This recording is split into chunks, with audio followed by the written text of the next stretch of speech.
بغیر گنڈوں کے وہ چل ہی نہیں سکتا. حکومت کیسے کرے گا؟ گنڈے رکھے گا تو حکومت کرے گا.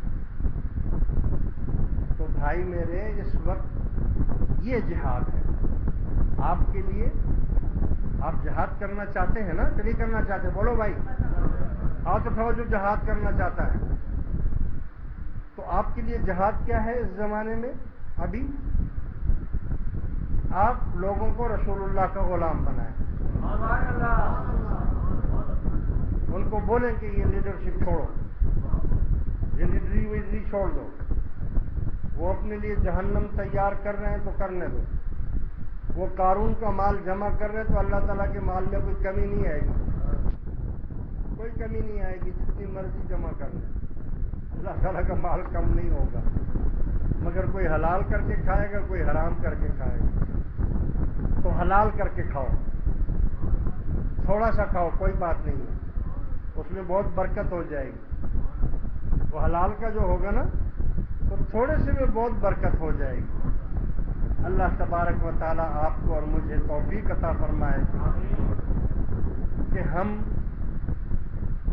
دیکھو جہاد ہر چیز ایک وقت ہوتا ہے. تلوار سے لڑنے کا نام جہاد ہوتا ہے.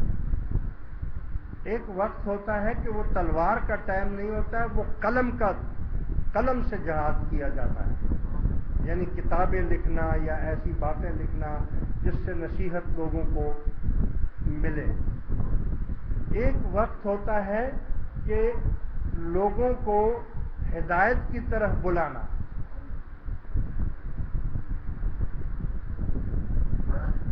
نہی عن المنکر, یعنی ان کو اچھی بات کی طرف لانا اور بری بات سے بچانا. یہ بہت بڑا جہاد ہے. تو اس وقت اور جہاد تو ہو نہیں سکتا. اگر آپ کہیں کہ میں جا کر انڈیا سے جا کر لڑوں گا تو آپ کا جہاد ہو ہی نہیں سکتا جب تک حکومت نہ لڑے. جب تک حکومت آپ کو نہ بولے تو آپ ایسے خامخواہ جا کر سر ماریں گے تو کچھ بھی نہیں ہوگا. اس لیے آپ کے لیے ہر وقت جہاد ہے. سب سے بڑا جہاد اس وقت آپ کے لیے آپ کا نفس ہے.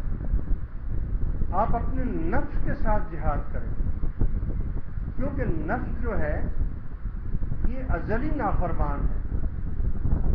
شیطان ہمارا دشمن ہے.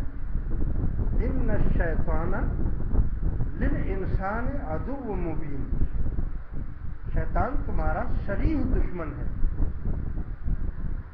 اور شیطان آپ کے خون میں, رگوں میں خون کے ساتھ دورہ کرتا ہے. اور جب وہ ادھر قلب میں آتا ہے, دل میں آتا ہے تو وسوسہ ڈالتا ہے, شیطانی حرکت ڈالتا ہے. اگر آپ کا قلب اللہ کے ذکر میں مشغول ہے تو اس کا انجیکشن نہیں چلتا.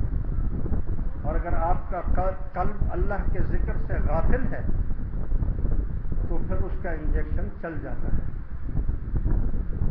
لہذا اللہ سے پناہ مانگو شیطان مردود کی اور نفس کی شرارت کی. کہ نفس جو ہے ہم اس کی بات نہ مانیں. جب ہمارا نفس ہمیں کوئی بات بولے تو اس کو ہم رسول اللہ کی سنت سے ملائیں. اگر وہ بات رسول اللہ کی سنت سے مل رہی ہے تو اس کا مطلب یہ ہے کہ آپ کا نفس مسلمان ہو گیا ہے. اور اگر وہ نفس کے ساتھ رسول اللہ کی سنت کے ساتھ وہ بات نہیں مل رہی ہے تو اس کا مطلب یہ ہے کہ آپ کا نفس سرکش ہو گیا ہے. آپ اس کو ہر چیز کو تولیں. اللہ تبارک و تعالیٰ مجھے اور آپ کو اس فتنے کے تو میں نے یہ عرض کیا کہ ہم نے بھی آج 1.25 لاکھ آیت کریمہ اسی لیے پڑھوایا تھا آپ لوگوں سے کہ ہم میرے بھی گناہوں کو اللہ معاف کر دے. یہ ہمارے گناہ ہیں. یہ عذاب جو ہم لوگوں پر طرح طرح کے آ رہے ہیں, یہ طرح طرح کے عذاب کیوں آ رہے ہیں؟ کبھی زلزلے کی شکل میں آ رہا ہے, ابھی پانی کی سیلاب کی شکل میں بلوچستان میں آ رہا ہے. دیکھو نا پانی کتنے گاؤں خالی ہو گئے ہیں، کر رہے ہیں. کیوں؟ کیونکہ انہوں نے اپنے لیڈروں کو خدا بنایا ہوا، اس لیے ان پر عذاب آ رہا ہے. ویسے نہیں سوچنا چاہیے، ان کو بھی سوچنا چاہیے. جن لیڈروں کے لیے وہ مر رہے تھے،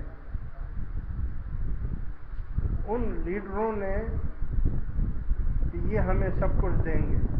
اللہ نے بولا لے لو، لے لو، پانی لے لو، پانی لے لو جتنا ہے. اسی طریقے سے یہ عذاب کی شکلیں ہیں. جب عذاب اللہ تعالیٰ کا آتا ہے تو آپ نے دیکھا ہوگا کہ چیونٹیاں بھی آپس میں لڑنا شروع کر دیتی ہیں. اور جب مسلمان آپس میں لڑتے ہیں تو اللہ تعالیٰ کی رحمت اٹھا لی جاتی ہے. حضور علیہ الصلوۃ والسلام باہر نکلے کہ میں تم لوگوں کو لیلۃ القدر کی رات بتاؤں، کون سی ہے؟ تو دو مسلمان آپس میں لڑ رہے تھے. حضور نے فرمایا ان دونوں کے لڑائی کی وجہ سے اللہ تعالیٰ نے اس کا تعین مجھ سے اٹھا لیا، بلا دیا. اب میں تمہیں یہ نہیں بتا سکتا کہ لیلۃ القدر کی رات کب ہوگی. پھر بھی کرم فرمایا کہ میں یہ تمہیں بتا دیتا ہوں کہ رمضان شریف کے آخری عشرے میں ڈھونڈو اس کو. کیوں؟ یہ رحمت کیوں اٹھی؟ دو مسلمانوں کے آپس میں لڑنے کی وجہ سے. اب ہم کیا کہیں کہ مسلمان ہیں یا نہیں ہیں؟ اگر مسلمان ہیں تو بڑی بدبختی ہے، اور اگر مسلمان نہیں ہے تو انسان ہی بن جاؤ. چلو کوئی بات نہیں ہے، انسانیت بھی تو ایک چیز ہے. پہلے ہم انسان ہیں پھر مسلمان ہیں نا. تو خدا کرے آپ کا یہ فرض ہے، میں یہی تلقین کرتا رہوں گا.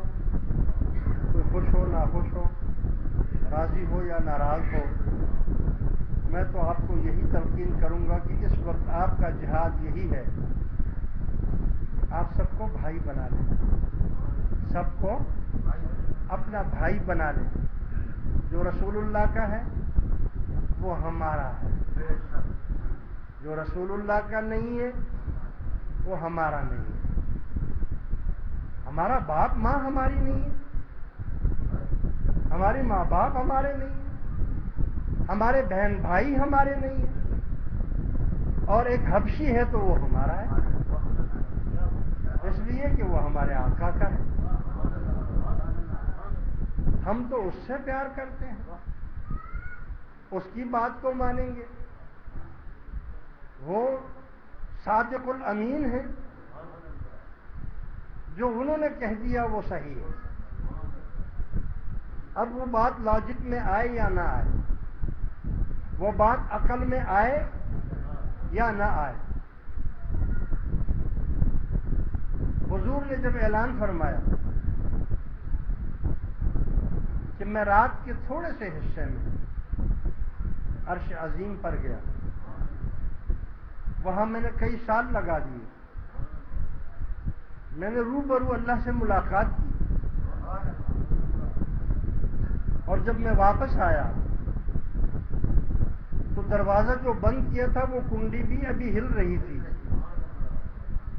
اور جہاں پر وضو کیا تھا وہ پانی بھی ابھی رکا نہیں تھا، چل رہا تھا. اور جس بستر سے اٹھ کر گئے تھے وہ بستر ابھی گرم تھا، ٹھنڈا ہی نہیں ہوا تھا.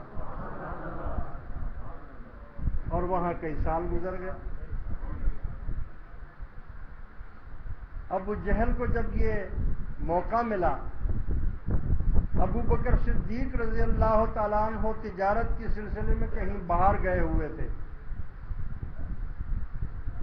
جب آپ مکے میں داخل ہوئے تو ابو جہل نے راستے میں روک لیا، فرمایا کہ اے صدیق اکبر، آپ قوم کے سردار ہیں، آپ ایک اچھے تاجر بھی ہیں، آپ سے لوگ مشورہ بھی کرتے ہیں، عقل مند بھی ہیں، لوگ آپ کی بات کو مانتے بھی ہیں،